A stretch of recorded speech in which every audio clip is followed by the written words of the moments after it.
Yuko! Yuko bola, yuko! Yuko na kayo, yuko!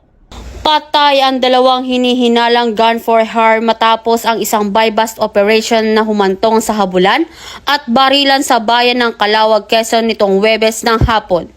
Ayon sa ulat, tinangka ng mga sospek na tumakas matapos mamataan ang mga operatiba sa isang gasolinahan sa Barangay Santa Maria.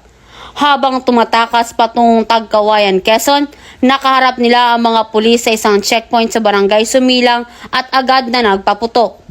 Gumanti ng putok ang mga otoridad na humantong sa habulan hanggang Barangay Santa Milagrosa kung saan tuluyang napatay ang dalawang sospek.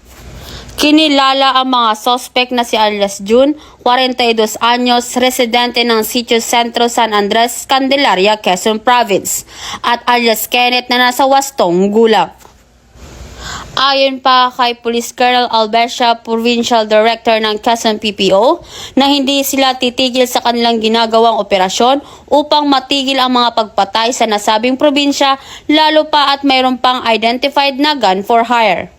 So marami kasing mga shooting incident din yan na unidentified yung suspect. So titignan natin baka mamaya itong mga baril din na ito na na-recover sa kanila ang ginamit. So with regards to the cross-matching na gagawin po ng ating crime lab, so ito po yung maano natin na makakatulong upang maresolba yung iba pang shooting incident na nangyari po sa bahagi ng 2nd District na hindi po kilala ang mga perpetrator.